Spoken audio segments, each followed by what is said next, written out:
Hola amigos, buenas noches, bienvenidos al final del día. Soy César Sánchez Torrealba y esto es Neo TV. Empezamos el programa de hoy con el epígrafe para el día de hoy y es el siguiente: tuvieron que elegir entre la deshonra y la guerra. Eligieron la deshonra y también tendrán la guerra. La frase es de Winston Churchill y está referida al entonces primer ministro británico, el señor Chamberlain, en 1938, en alusión a la actitud pasiva o tibia que estaban tomando las autoridades de la corona respecto a la amenaza nazi. Pero como no todas las frases le pertenecen al señor Churchill, también tenemos lo que viene a ser nuestro imaginario popular. Y una de las frases que más me agrada es aquella que dice: en el Perú nunca te aburres, ¿verdad?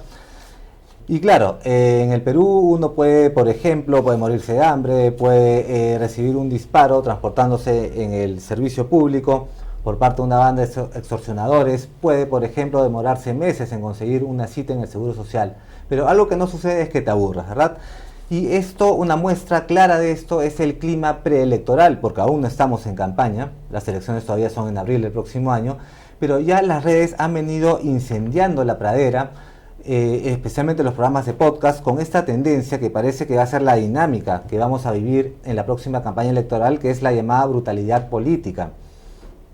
Para los que no están muy enterados o familiarizados con la terminología, la brutalidad política tiene una arista que es la discursiva, ¿no es cierto? Esta se basa básicamente o afecta lo que es el discurso público, los espacios abiertos, desde mítines, plazas y también, por supuesto, los programas de televisión, la cobertura mediática.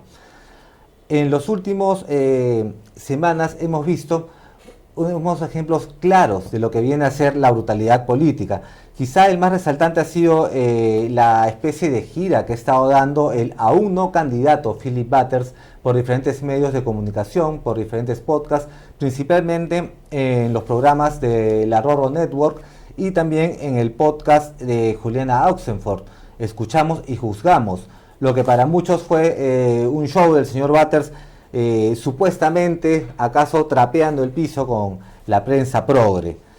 Y si hablamos de prensa progre, también tenemos, por supuesto, al señor Curwen, que tiene un programa que tal cual explícitamente se llama Brutalidad Política, en el cual, además de sus encendidos discursos y peroratas en contra de la temida DBA, también realiza una serie de parodias, imitaciones, qué sé yo, ¿no?, con referente a los personajes a los que él busca ridiculizar, siempre mostrando su yape con la frase de tengo hambre. Y un precursor que no puede faltar en lo que hablamos de brutalidad política y que surge más o menos en la campaña del año 2021, en la segunda vuelta entre Keiko Fujimori y Pedro Castillo, es el profesor sobre ruedas, el señor Jorge Ugarte, a quien esperamos ser más adelante en el programa. Él quizá fue uno de los primeros cuando los streamings aún no tenían la potencia, no tenían el alcance que vemos en estos tiempos, en lanzar una serie de programas donde no escatimaban en los adjetivos, en los epítetos, en contra de la progresía, en contra de todo lo que él consideraba igualmente sus enemigos, ¿no? Ya sabemos que la brutalidad política en medios tiene este tamiz de atacar al mensajero, de atacar a la persona y no necesariamente discutir el mensaje. En realidad el mensaje termina siendo algo prácticamente secundario dentro de este contexto que tenemos ahora en abordar las noticias. Y justamente no podía dejar pasar por alto un poco lo acontecido ya hace unas semanas con el señor Paolo Benza en la entrevista con Pancho de Pierola en relación a, bueno, a diferentes temas de actualidad, pero principalmente lo que eran los famosos baños transgénero. Me sorprendió la verdad ver la forma como Paolo perdió los papeles y se dedicó constantemente a atacar al invitado y no a sus ideas. Creo que los que vimos el programa completo podemos coincidir que Pancho ganó el debate, si es que podríamos llamarlo así, pero no por su posición de ideas, sino por simplemente haber mantenido la calma ante la exaltación emocional clara del entrevistador. Ahora, el Perú en los últimos años, si no podemos decir décadas, muchas décadas atrás, no se ha caracterizado por la altura del debate político, por la gran discusión filosófica, ideológica, ni mucho menos, ¿verdad? Entonces, no es mi intención acá venirme a hacer el falso indignado y negar algo que es obvio, que todos de alguna manera disfrutamos del show. Porque la política, hasta cierto punto, la prensa política, en especial la prensa política peruana, es una suerte de entretenimiento para adultos. La diferencia con el entretenimiento para adultos, quizá tradicional, es que es un poco menos divertida y mucho más oscura, mucho más brutal en realidad. ¿Y a qué voy con esto? Que la segunda arista de la brutalidad política es cuando ésta se concreta, se manifiesta en violencia tangible. No tenemos que irnos a remontarnos al pasado, no tenemos que hablar, por ejemplo, del presidente Kennedy asesinado por Oswald, la teoría de la conspiración. Vámonos simplemente a unos años atrás, cuando el presidente Jair Bolsonaro fue apuñalado, unos años menos aún, cuando un candidato a la presidencia en Ecuador fue asesinado frente a las cámaras, o solamente hace unos días con el señor Uribe Turbay, candidato o precandidato a la presidencia en Colombia, que recibió 2 disparos en la cabeza y uno en la pierna, igualmente frente a las cámaras por parte de un sicario de 15 años. Ahora bien, en el Perú, que es parte obviamente de lo que sucede acá en la región, no se ha caracterizado necesariamente por ser un país en donde hemos resuelto nuestros conflictos sociales de la manera más pacífica o más civilizada, ¿verdad? El terrorismo que tuvimos, porque hay que llamarlo así, terrorismo, no guerra, no violencia interna, conflicto armado interno, terrorismo, fue el más sanguinario que ha habido en la región, ¿correcto? Entonces, bajo esa premisa, cabe cuestionarse si es que el actual gobierno, que no puede garantizarnos un mínimo de seguridad frente a la delincuencia cotidiana, frente a la delincuencia del día a día, frente al carterista, frente al que te roba el celular, podrá garantizarnos unas elecciones 2026 sin sangre. Ya lo veremos. Por otro lado, en los Estados Unidos de América, esta semana han vuelto a reanudarse las deportaciones masivas a inmigrantes en zonas que el presidente Donald Trump en un principio declaró de alguna manera inmunes a esta oleada de arrestos y deportaciones por parte del ICE, que es el Servicio de Control de Inmigraciones y de Aduanas de los Estados Unidos, tras una ola de protestas en estados claves como California, como Utah, como Texas, etcétera. El presidente de Estados Unidos exhortó a las autoridades del ICE que incrementen, que intensifiquen la búsqueda de inmigrantes ilegales para llegar a la cuota electoral que él prometió de 3.000 arrestos por día. Ahora bien, el problema de los inmigrantes es sin duda muy amplio, no pienso resolverlo en este momento, porque seguramente más adelante traeremos a un internacionalista que nos pueda ahondar más en el tema, pero no es algo nuevo, ¿no? Lo hemos escuchado de siempre. En la administración pasada, ¿cuál era el problema de los inmigrantes cuando se hablaba? Era el hacinamiento, ¿verdad? Era la delincuencia, la drogadicción y una serie de ciudades que se hallaban colapsadas por el hacinamiento, repito, de inmigrantes principalmente provenientes de Latinoamérica. Ahora el problema de los inmigrantes, ¿a qué alude? Alude básicamente a las redadas ciertamente brutales que se están dando en prácticamente todos los estados de los Estados Unidos, haciendo hincapié en las llamadas, sobre todo ciudades o estados santuario, donde no se podía anteriormente, bajo las administraciones demócratas, realizar redadas masivas a inmigrantes indocumentados que no necesariamente tuviesen una orden de arresto. En estos últimos operativos por parte del ICE hemos visto claramente cómo han sido, por ejemplo, arrestados menores de edad, cómo han sido detenidos adultos mayores, personas con discapacidad, incluso hasta autoridades públicas han sido arrestados en medio de toda esta oleada. Los que tengan familiares en Estados Unidos, que ya tengan mucho tiempo, que estén arraigados en una condición de legalidad, ganando un buen sueldo, viviendo lo que se quiere, si se quiere llamar así, el famoso sueño americano, el American Way of Life, probablemente habrán escuchado de que este tipo de inmigrante latino, ya arraigado en los Estados Unidos, apoyó al presidente Donald Trump, ¿verdad?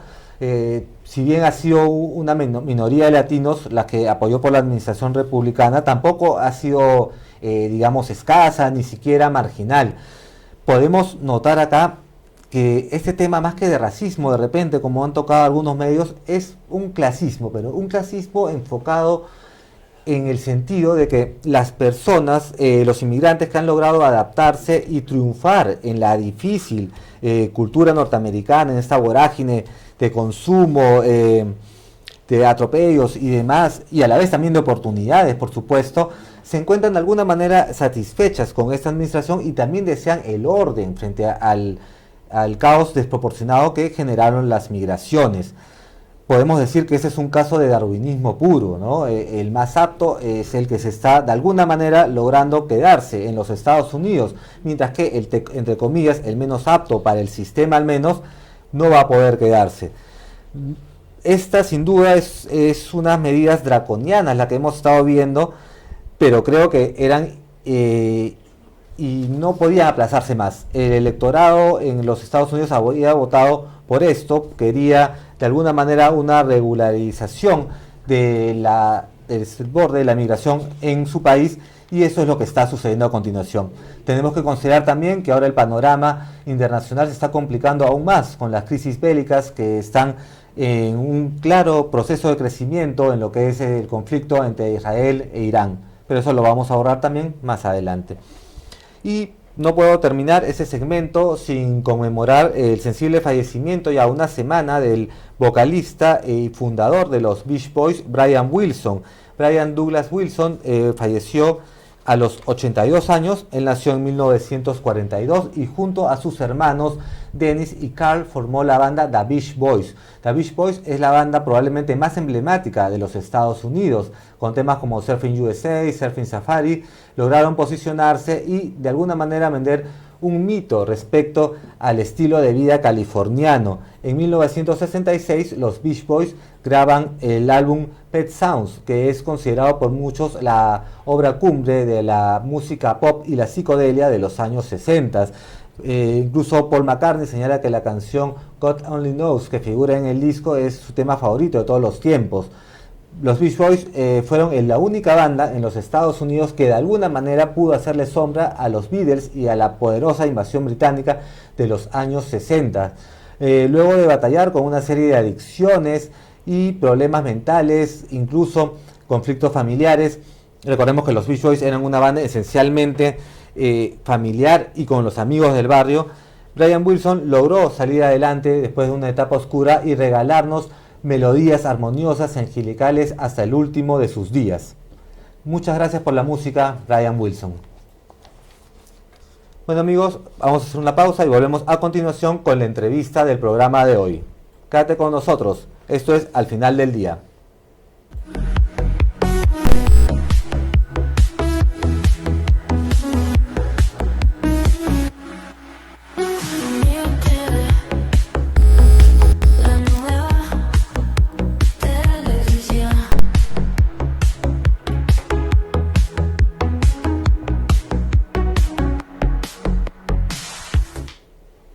Bienvenidos amigos de vuelta, esto es Al Final del Día. Estamos en estos momentos para la entrevista del programa de hoy con Milagros Salinas. Ella es licenciada en Administración de Negocios Internacionales, especialista en Gestión Pública y Contrataciones con el Estado. Y asimismo es conductora del podcast y el influencer de la semana. Milagros, bienvenida a NeoTV. Muchas gracias, César. ¿Qué tal, Milagros? Antes que nada, por favor, coméntanos un poco cómo fue que te inicias en la conducción de un programa de YouTube, proveniendo tú de un perfil quizá más relacionado a la gestión, a la administración pública, y cuáles son tus contenidos. Sí, bueno, hace ya 3 años vengo haciendo algunas entrevistas, de hecho cuando ha habido elecciones también más de 3 años, ya 4 años. Claro, a partir de la pandemia fue.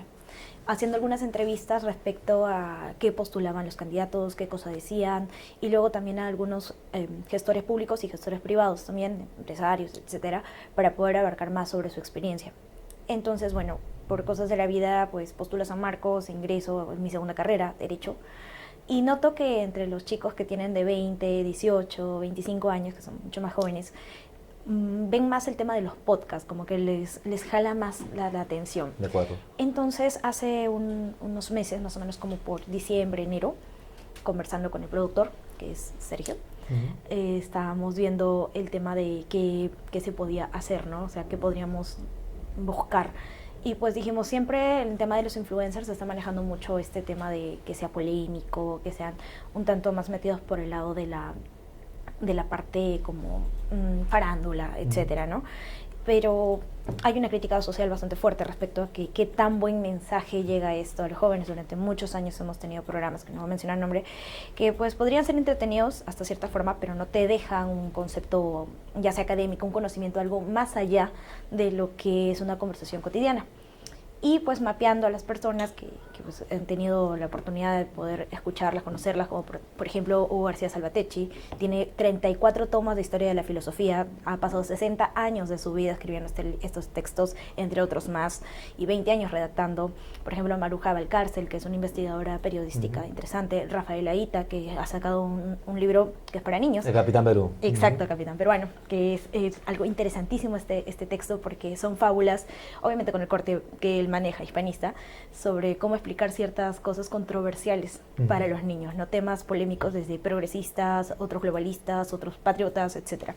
Y dijimos, bueno, hay que exponer a estas historias, ¿no? Que llegue a chicos de un formato más juvenil, por eso es que tú ves ahí que sale como que el sketch es súper relajado, muy informal, y es lo que hemos estado haciendo. Y también he invitado a muchos compañeros de mi propia universidad para que conozcan sus historias como estudiantes sanmarquinos, qué cosas es lo que hacen. De hecho, hay un sesgo fuerte de que asumen que San Marcos tiene una sola línea política, lo cual es completamente falso. Y ahí lo puedes ver en el podcast. Hay chicos que piensan muy distinto a lo que normalmente les dicen, ¿no? Que esa es la línea política, no es verdad. Como también hay chicos de todas las líneas, en verdad, ¿no? Hablar ahorita de una derecha y una izquierda es bastante complicado porque en hechos fácticos no han ejecutado ninguna de las dos ideologías, y lo podemos ver en resultados desde los proyectos de ley, etcétera, ¿no? Claro. Cuando surge, digamos, la concepción prehistórica, bastante remota de lo que ahora conocemos como la comunicación por Internet en general, estoy hablando de los años 60, años 70, Silicon Valley en San Francisco, Bill Gates, Steve Jobs, etcétera. Silicon Valley, como sabemos, San Francisco era en los años 60 el centro de la contracultura, del movimiento hippie. Muchos de los que empezaron con esta concepción informática tenían también un poco esa idea de la contracultura, cambiar el mundo, qué sé yo. Y la comunicación por Internet ya la vislumbraban como una forma, digamos, extremadamente democrática, ¿no? Es decir, donde tú podías expresar algo sin necesidad de contar con el apoyo de una cadena, de una corporación, que además de ser pocas tenían sus sesgos y en muchos sentidos daban la impresión de vender más o menos lo mismo, ¿no? Ahora a través de Internet, de las redes sociales, uno puede sentarse, generar su contenido, que sea un contenido completamente fuera del mainstream, digamos, y tener una gran popularidad, si es que simplemente el público lo acepta o no, ¿no? Quizá la democracia más pura y dura, ¿no? Al mismo tiempo.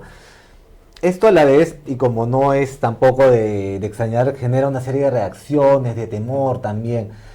Y así como se señalaba, por ejemplo, Milagros anteriormente, yo soy de la generación de la televisión, de que la televisión, el gran contenido en su mayoría era, entre comillas, contenido basura, es lo mismo que se adjudica ahora a las redes sociales. Entonces, por ejemplo, ¿no? Yo veo a tus invitados, efectivamente, cuando sigo tu programa, y son invitados de un nivel que a mí me agrada bastante, que yo puedo decir, hay un aporte acá, ¿verdad? Pero ¿hasta qué punto, entonces, mi pregunta es, esta afirmación, ¿no? De que la gran mayoría del contenido es un contenido basura, es una afirmación real o es un tema de percepción? Acá hay que separar lo que se puede llamar algo de entretenimiento, porque el ser humano también necesita entretenerse. ¿De acuerdo? El que menos nos ponemos en TikTok y no estamos viendo noticias, estamos viendo desde trends hasta bromas y comedia, porque si la comedia no fuera parte de nuestra vida, no fuera ese arte parte de nuestra existencia, también tendríamos un vacío. Así que el entretenimiento sí es necesario. La palabra basura viene recién cuando causa un daño en la sociedad. De acuerdo. Por ejemplo, normalizar la violencia. Durante muchos años, en los 90, para nosotros era normal la comedia basada en violencia, ¿te acuerdas? Muchos cómicos ambulantes que ahora ya han cambiado ese discurso, más tú al escucharlos te das cuenta que ya no normalizan ciertas cosas que antes sí, pero era parte de nuestra cultura. Antes, es más, hemos tenido stand-ups comedy sobre el tema de la violencia materna hacia los hijos, y lo hemos tomado tan natural y tan normal que hasta nos ha parecido gracioso en algún momento, pero cuando ya ejerces una maternidad o eres tú la víctima de esa situación o tus hijos, ya no te parece tan gracioso. Entonces, el término basura viene cuando estorba, hace daño. ¿Qué hace la basura? Contamina. Pero el entretenimiento como tal es algo positivo, porque también, por ejemplo, hay programas, bueno, yo vengo de un barrio bastante vulnerable, ¿no? Que hay mucha delincuencia, crecí en medio de ver normal chicos robando, drogándose, etcétera, ¿no? Correcto. Y hay programas, por ejemplo, la danza urbana, que es algo que jala muchísimo a los jóvenes y evita que se metan en estas situaciones de riesgo. El entretenimiento bien dado, como por ejemplo el concurso de vasitos, como muchos se burlan, dentro de todo puede enfocarse de una forma un poco más positiva. El tema es que le han metido tramas que normalizan temas como la vulgaridad, temas como el que una persona no se valore, digo persona porque esto no tiene género, hombre o mujer, no se valore a sí mismo o a sí misma, y nos han hecho creer que, por ejemplo, independencia significa cambiar de pareja las veces que se te antoje por el mero gusto de que la gente lo diga, no porque tú realmente sentiste que debiste cortar esa relación o empezarla, sino por un tema de moda o de, ay, mira, estuve con él, y es como si tuvieras un álbum de colección de mira todas mis fichas, que a la larga no está tan bien porque no impulsa el tema de la autoestima real y la autonomía de la persona, de una cosa que lo hago porque realmente me guste, que es válido, y otra cosa es que lo haga porque la sociedad y estos programas me impulsan a ello. Entonces, separando la paja del trigo, como quien dice, el entretenimiento como tal es algo positivo para la sociedad. Lo que busco con el podcast justamente es dar un poco de entretenimiento, porque si ves, las entrevistas son muy dinámicas, y cerrar esa brecha entre que, porque el conocimiento puede ser aburrido cuando es parte de lo que hacemos todos los días. Se asume que estudiar es aburrido cuando es todo lo contrario si lo sabes hacer de una forma bonita. Y por el lado de la televisión, lamentablemente, y es algo que muy triste de admitir, pero es cierto, la mayoría de periodistas ya tienen un sesgo. Y ha habido demasiados escándalos que se han destapado de la mermelada que le dicen a los periodistas, bueno, el propio sesgo político, están relacionados incluso con los mismos políticos de una u otra forma, entonces no hay una confianza que se pueda tener hacia lo que realmente se dice. El objetivismo es algo que ya se perdió hace muchos años en los periodistas. Todos meten su opinión, incluso hasta las preguntas están orientadas, lo cual, si bien es cierto, tienen libre expresión, pero entonces no me digas que eres un periodista objetivo. En cambio, en Internet tienes la factibilidad de poder seguir tu propio guión y no tener que seguir el guión que alguien más te dicta. De acuerdo. Los sesgos, efectivamente, incluso para valorar algo, me ha parecido muy interesante el señalar que para calificar un contenido tal cual como tú dices, un término tan fuerte finalmente como contenido basura, no es que no necesariamente no me aporte, sino que tenga que dañar, porque al final de cuentas también uno podemos tener sesgos con respecto a qué es lo que nos aporta o no, ¿verdad? No, que sea un contenido que a mí me aporta, a otra persona no le puede aportar en nada y viceversa. Es un poco parte de la tolerancia, que no necesariamente es la mayor virtud que tenemos los seres humanos, pero ahí vamos. En cuanto a lo que se refiere, por ejemplo, siguiendo un poquito el tema en redes, las elecciones pasadas, en el 2021, ya se hablaba, bueno, ya siguen hablando hace muchos años de que los medios tradicionales de información están en una franca decadencia, incluso hasta en fase de extinción, ¿no? Entonces se ofrecía a las redes sociales donde se iba a definir la campaña electoral. Me parece que no fue así necesariamente en el año 2021, pero este contexto es distinto. Y un poco el ver también cómo se viene ya precalentando de manera tan temprana en las redes sociales y el impacto que viene teniendo la pre-campaña electoral, muestra que tal vez sí es esta la elección 2026 donde las redes van a jugar un papel definitorio. ¿Tú crees que va a ser así en esta... como medio de comunicación, las redes sociales van a ser donde se va a definir principalmente el debate? Depende del tipo de campaña. Para los que tenemos acceso a Internet, por supuesto que sí. Pero recordemos que Perú no todos tienen, hay una brecha. Y ese pequeño, entre comillas, sesgo, entre comillas, porque no es tan corta la brecha, es bastante considerable, no se define por redes sociales, se define por la campaña en el lugar. Por eso ves a tantos candidatos a presidenciales o a regionales que están viajando a las comunidades donde en efecto no usan las redes sociales porque, bueno, no hay el acceso. No es lo mismo una parte urbana que una parte rural. Hasta para los trámites que puedes hacer en el banco hay diferencia de horarios y de horas. Entonces, ¿qué pasa vamos a centrarnos con la población que sí tiene acceso a Internet? es correcto que en las redes sociales es casi imposible que alguien no maneje redes sociales para su vida cotidiana, ya sea para postear, no sé, desde un café hasta una conferencia.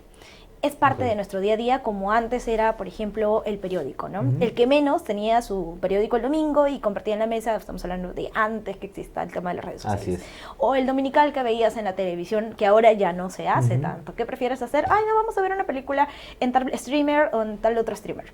Para no mencionar publicidades. Así es.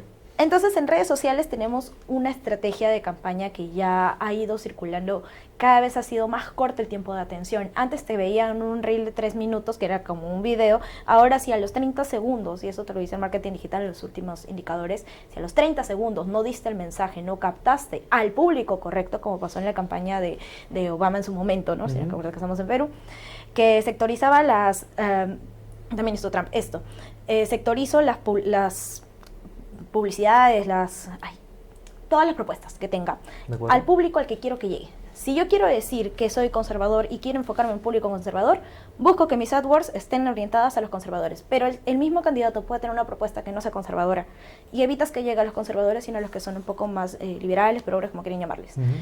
Entonces, ¿qué hago? Es un tema de estrategia digital. Otra cosa es el tema de que también tiene que identificarse con las personas que somos las que votamos. Y aquí viene lo burdo, lo payaso que ha pasado en las elecciones, al punto de que un candidato le jugó en contra, que ya se fue tan a la payasada que de haber estado, como quien dice, puntero, terminó, bueno, aparte que estuvo preso y todo, bueno, creo que sigue preso incluso, o sea, creo que entiendes a qué me refiero. Así es. Exacto. Aparte de ello, fue tan payaso, por no decir otra cosa, que perdió la credibilidad de alguien que va a tomar decisiones en el área de la gestión pública. Por otro lado, también el tema de lo que ahora tenemos una bicameralidad. Hay un tema de reelección y ahora que han aprobado en el Congreso, bueno, están en ese trámite, ¿no? De que puedan hacer publicidad de campaña mientras están en semana de representación. También hay una cierta ventaja y desventaja, ¿no? La desventaja están usando el dinero de la representación y el tiempo que se dedica para sus campañas a puerta de elecciones. Y la ventaja, entre comillas, es que hay más transparencia, ¿no? Que entre comillas pueden decir cuánto han gastado realmente y pueden sincerarse, lo cual es bastante confuso, porque en realidad no debería mezclar los fondos del Estado con los personales.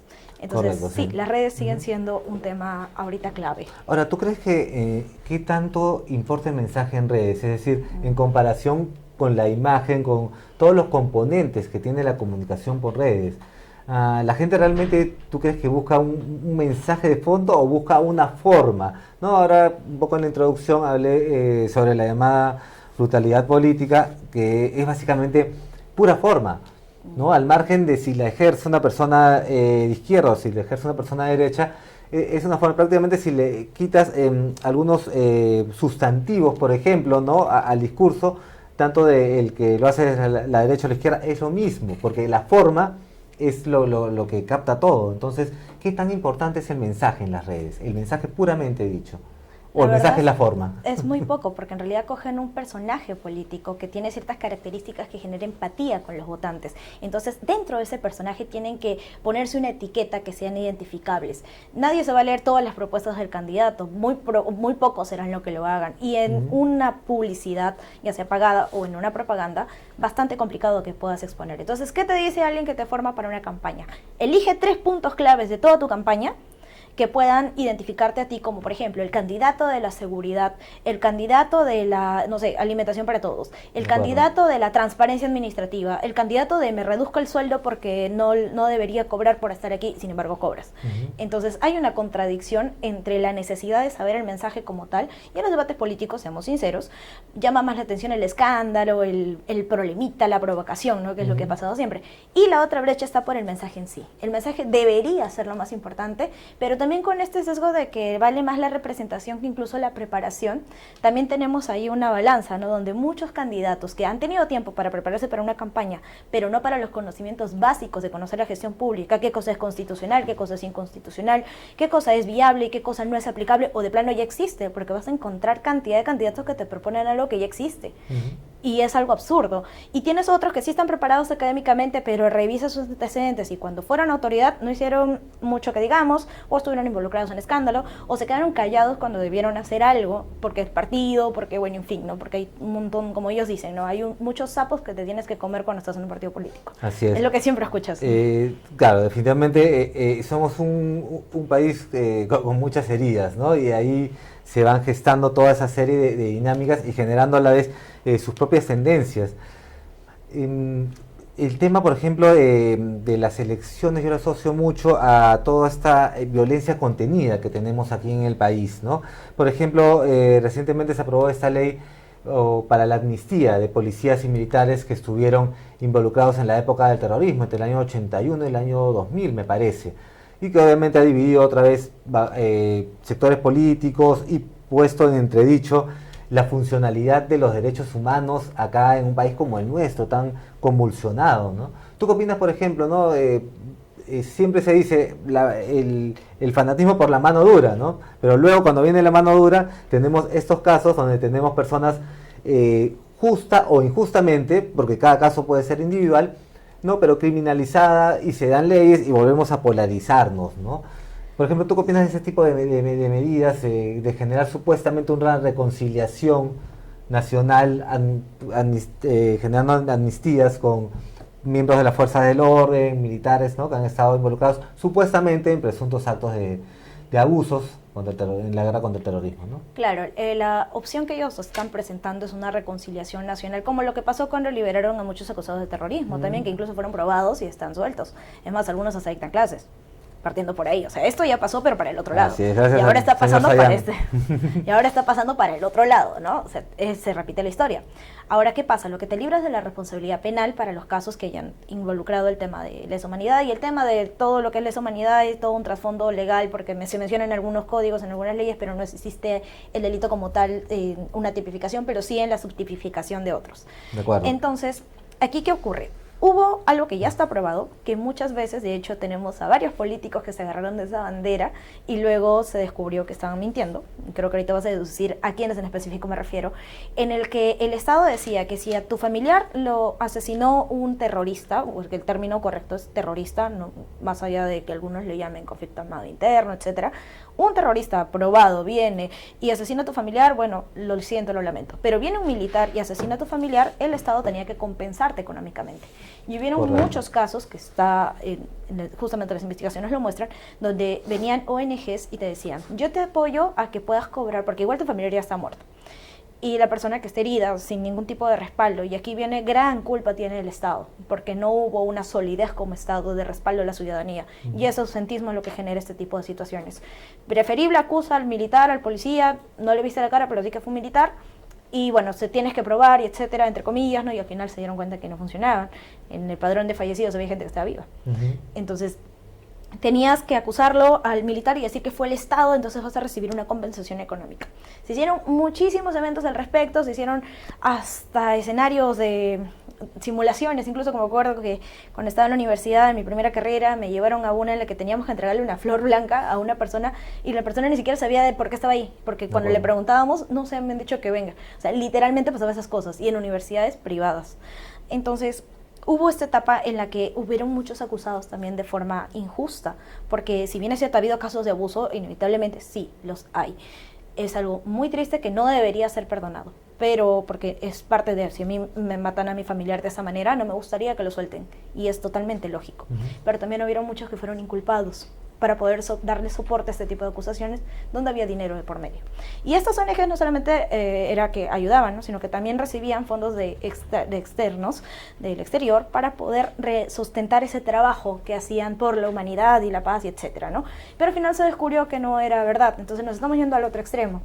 Y ahora hay casos donde sí, pues ha sido probado, pero esta ley lo que te dice es que aunque esté probado, aunque haya un video explícito del militar abusando física, sexual y psicológicamente de toda una comunidad y haberlos enterrado, no le importa, hay que perdonarlo.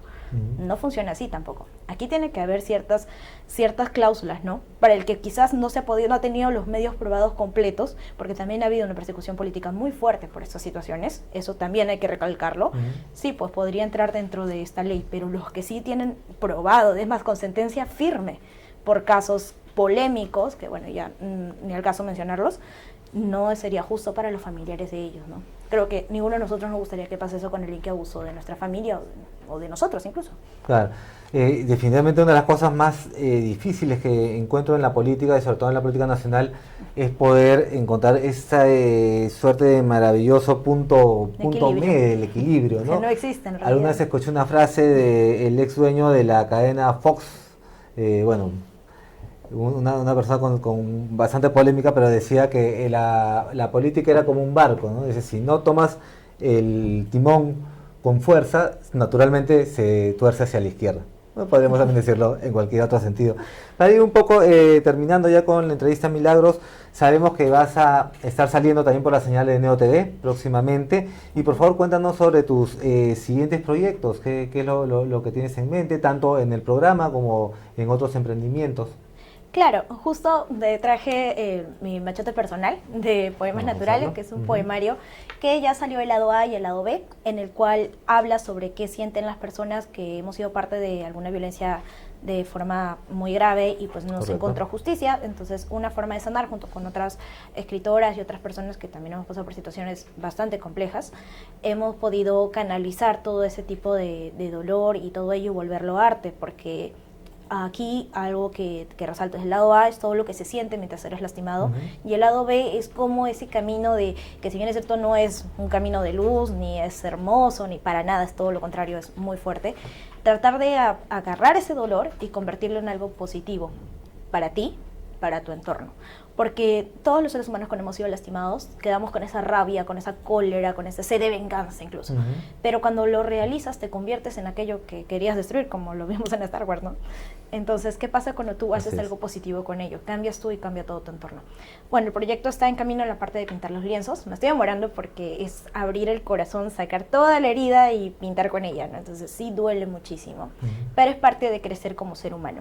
Y tengo el honor de poder hacerlo junto a mi hijo, que es el legado que le estoy dejando a él, que convierte en amor y en cosas positivas para él al menos, lo que sea que le vaya a pasar, ¿no? Él no sabe obviamente la historia, pero más o menos de entre sus palabritas le explico lo que significa. Muy linda experiencia para compartir, sin duda. Milagros, muchas gracias por haber estado con nosotros y bienvenida, por supuesto, a Neo TV. Esperamos tenerte de nuevo acá en Al Final del Día. Gracias. Hasta luego. Muy bien, amigos, vamos a terminar la edición del día de hoy. Simplemente para acabar con la mención que hice a Brian Wilson, voy a cerrar el programa con un pequeño poema que escribí al compositor de los Beach Boys titulado Sueños de Verano. California nunca volverá a ser la misma. Los coches convertibles ya no susurran tus melodías al Pacífico. Algo cambió, algo se rompió. El dinero llegó rápido, la familia se resquebrajó. No dudaste ser un genio, dudaste de la fama, dudabas de tu voz en la radio, no en el viento. Vino entonces el encierro, el autoexilio, inundaste tu casa de arena y compusiste piezas artísticas con los pies en una playa bajo techo. Ese techo, ese autoexilio, marihuana y LSD en cualquier momento, que los productores esperen, que esas chiquillas que gritan agitando discos de vinilo esperen también. Todo es parte del rock and roll o de la época. Coquetearon con el demonio que les entregó chicas fáciles en su plan por conquistar al mundo. El demonio quería cantar. El demonio asesinó al feto Sharon Tate. El acontecimiento acabó con el sueño de una generación. De ahí todo fue cuesta abajo. Engordaste, te enganchaste a la cocaína, te olvidaste de tu familia, nunca dejaste de tocar. Seguiste en el estudio, seguiste con pánico a las giras, seguiste viendo cómo tu hermano se destruía y no hiciste nada porque tú también te destruías. La música siempre te planteó un camino en claroscuro. Sobreviviste, tu hermano no. Tus hijas crecieron y empezaron a cantar. Tú no te enterabas porque te mantenían bajo control 24 horas en una granja de desintoxicación. No se puede dar una moraleja en esta historia. La música sigue, nunca dejaste de tocar. Eso es todo. Muchas gracias por acompañarnos. Esto fue Al Final del Día. Los esperamos en la próxima edición.